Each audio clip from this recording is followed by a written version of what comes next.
Ça n'engage à rien. CDN de Normandie-Rouen. Au cœur du spectacle. Reumiena komom sunyu jambani Yena komom sunyu jambani tiekatilen samabok. Hello ladies and gentlemen, bonne année! Tous nos vœux de bonheur, que du bon pour cette nouvelle année, enfin, pas pire quoi. Bonne année, hein? Bienvenue dans votre émission Ça n'engage à rien, nouvelle formule. Et bim! Yes!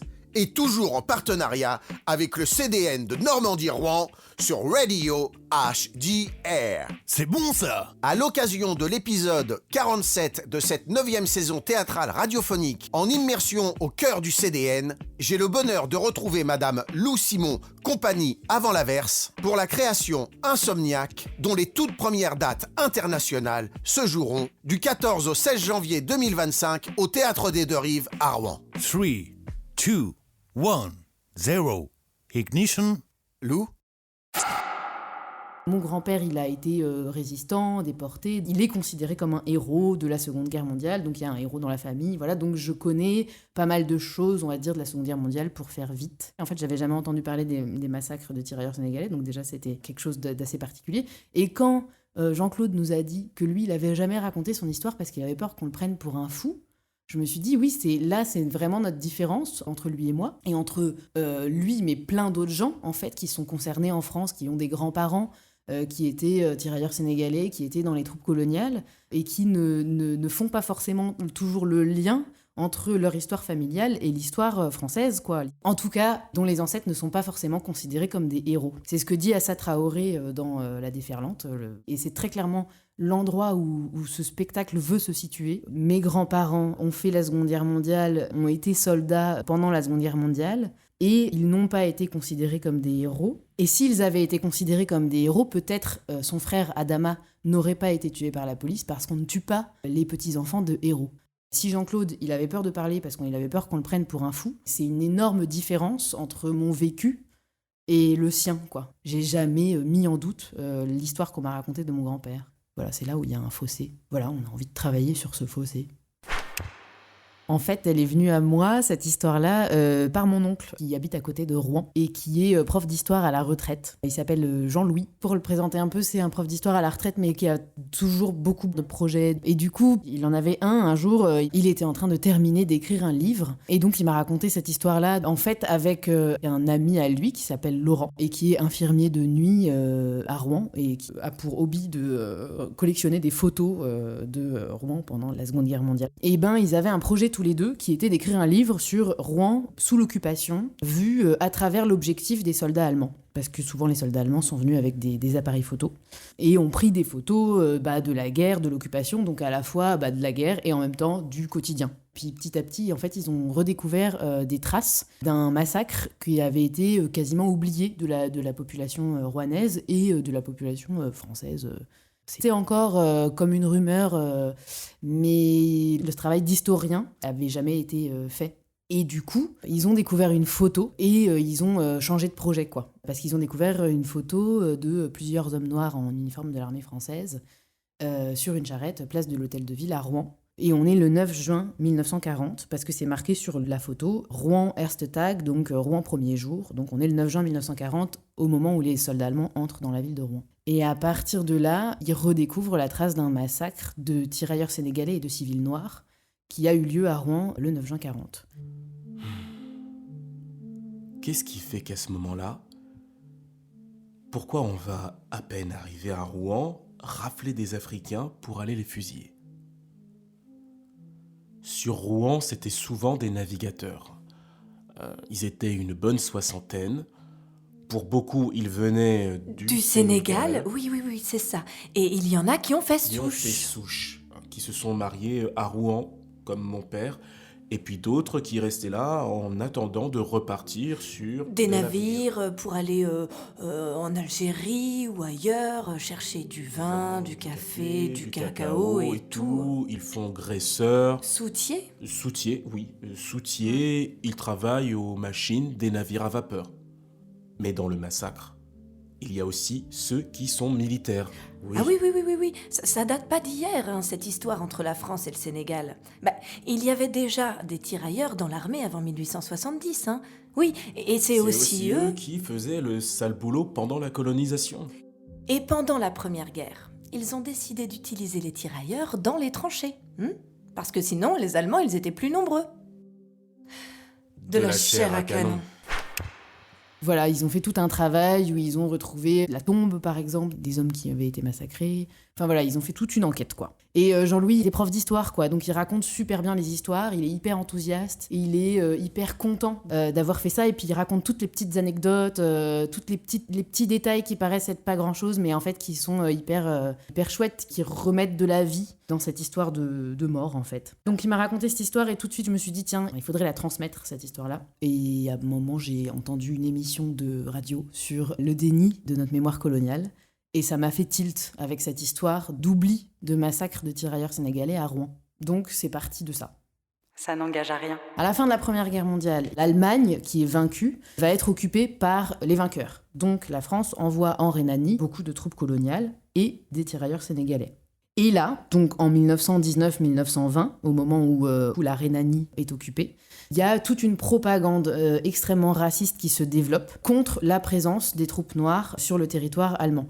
Parce que les Allemands vivent comme une honte d'être occupés, mais vivent encore plus comme une honte le fait d'être occupés par des soldats coloniaux noirs. Donc il y a toute une propagande extrêmement raciste qui se diffuse, avec des arguments qu'on retrouve aujourd'hui dans le Front National, à savoir que les hommes noirs violeraient en masse les femmes allemandes blanches. Donc c'est toute une propagande raciste. À ce moment-là, l'État allemand dénonce ces soi-disant viols. L'Angleterre dit que c'est pas une bonne idée. Il y a des manifestations même à la fois de nationalistes et en même temps aussi ça va jusqu'au cercle de groupes féministes, quoi. Donc c'est quand même quelque chose qui est assez important. La France cède et retire ses troupes noires. Mais du coup, les soldats allemands qui arrivent en France en mai-juin 40 et donc qui arrivent à Rouen le 9 juin 1940, ils ont cette mémoire-là de cette honte qui n'a jamais été déconstruite à ce moment-là. Et du coup, on retrouve sur le territoire français entre mai et juin 40 une série de massacres racistes qui sont dirigés à l'encontre des prisonniers de guerre noirs. C'est-à-dire que du coup, quand les Allemands font prisonnier des troupes françaises, souvent ils séparent les soldats noirs des soldats blancs et souvent les soldats noirs sont massacrés. Et donc, partout sur le territoire, depuis la Somme jusque vers Lyon, Chasselet, etc., on a une série de massacres et donc il y a autour de, je crois, 2000, 3000 hommes qui sont massacrés. Reumiena komom sunyu jambani. Yena komom sunyu jambani tiekatilen samabo. Je n'avais aucune connaissance de ces massacres-là, donc je suis partie de cette ignorance. Non seulement ils sont peu connus, mais le massacre de Rouen ne l'était pas du tout. C'est un massacre assez spécifique dans le sens où il y a des tirailleurs sénégalais et des civils noirs qui habitaient à Rouen. Donc quand on a découvert les corps, il y a des corps qui sont anonymisés. Ça, ce sont les corps des soldats noirs. C'est une pratique du coup sur tous les massacres qui ont eu lieu sur le territoire national. Et il y a des corps qu'on a pu identifier, ce sont les civils. Donc on a des noms, on a certains éléments biographiques, et c'est ça qui nous a intéressé beaucoup. On a pu trouver des descendants. Quand je dis on, c'est à la fois donc Jean-Louis Roussel, Guillaume Lemaître et Laurent Martin qui sont les co-auteurs du livre Crimes de guerre 9 juin 40 à Rouen.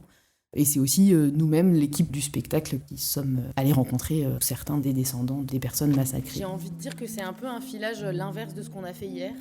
C'est-à-dire, le principal n'est pas la technique, le principal c'est comment vous rentrez dans vos personnages, dans le jeu. Et si jamais il y a des problèmes techniques qui arrivent, des oublis, des machins, des trucs, on essaye de continuer. Sans se mettre non plus trop la pression, parce que c'est pas encore la première. Mais quand même de re-rentrer dans... c'est quoi déjà le goût de Jean-Michel et Flora, quoi. C'est quoi Clémentine Arnold par rapport à Jean-Michel et Flora? Comment on passe d'un personnage à un autre? Enfin voilà, de plus être là-dedans. Ça va? C'était une histoire à trous. On s'est retrouvés avec une enquête que Jean-Louis, Laurent et Guillaume avaient menée et il y avait des choses qu'on savait puis des choses qu'on savait pas.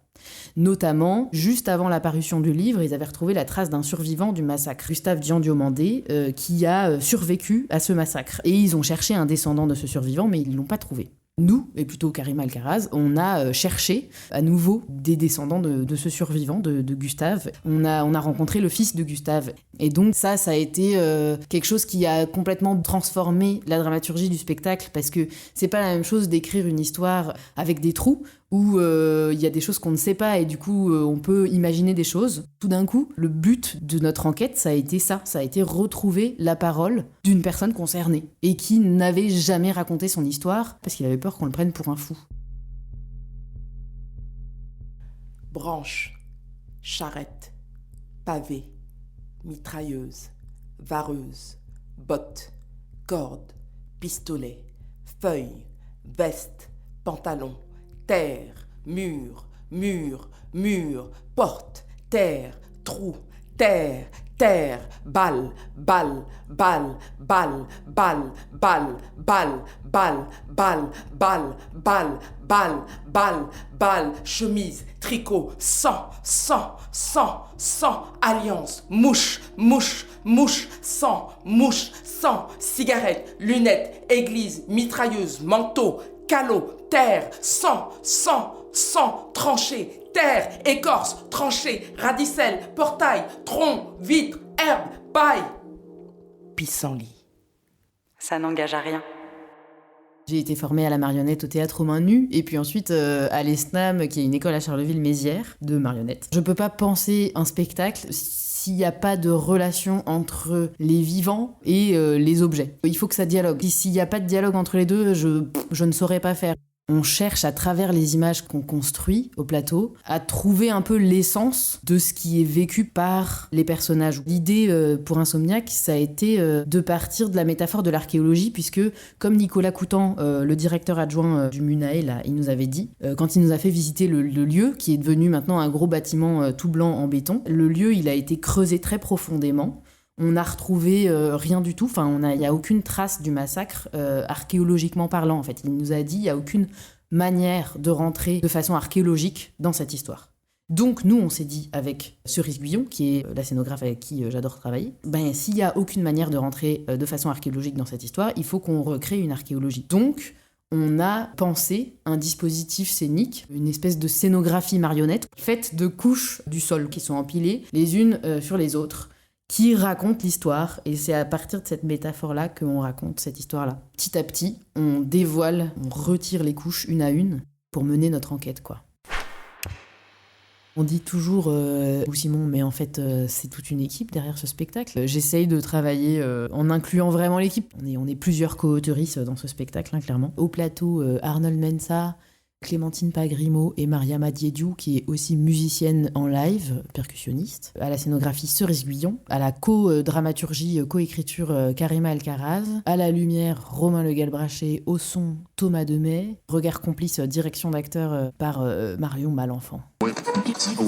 Chères auditrices et chers auditeurs, je vous rappelle que les premières dates de la pièce Insomniac se joueront du 14 au 16 janvier 2025 au Théâtre des Deux Rives à Rouen. Parfait. Tous mes remerciements à Lou Simon pour son accueil, ainsi qu'à toute l'équipe de la compagnie. Mention spéciale à Clémentine Pagrimo, Arnold Mensa et Mariama Diédiou pour le partage d'extraits du texte. À la création musicale, big up à Mariama Diédiou et à Thomas Demey. Merci. Enfin, un très grand merci au CDN pour leur confiance. Spéciale dédicace à Charlotte Flamand et Raphaël Paresse. Vous pouvez retrouver ce podcast sur tous les bons supports appropriés, ainsi que sur l'audioblog Arte Radio. Conception, animation, co-réalisation. Steve Brunet. Montage, mixage, co-réalisation. Nicolas Leborgne. Merci infiniment à vous d'être partis avec nous en balade radiophonique. Une fois n'est pas coutume, on se retrouve très vite en forêt pour une nouvelle histoire. Ah ah. Allez, boujou! Si j'étais présidente de la République, je pense que je démissionnerais. Je dirais qu'il faut passer à la 6ème République. En tout cas, je démissionnerais, quoi. Waouh, si j'avais un super pouvoir, ce serait de pouvoir être en claquant des doigts à un endroit puis à un autre et de ne pas avoir des galères de camions comme on a eu hier là. Si j'étais un mot, je serais poinet, parce que c'est un mot que j'ai inventé quand j'étais petite. Un adage. Ah ouais, l'invention c'est bien. Voilà, l'invention c'est bien. Si j'étais une odeur, je serais le parfum de la clémentine quand tu commences à l'éplucher. Si j'étais une claquette, je serais claquette quand même, parce que pieds nus, c'est vraiment trop bien, quoi. Puis je pense que si je fais claquette chaussette, ma mère, elle me renie.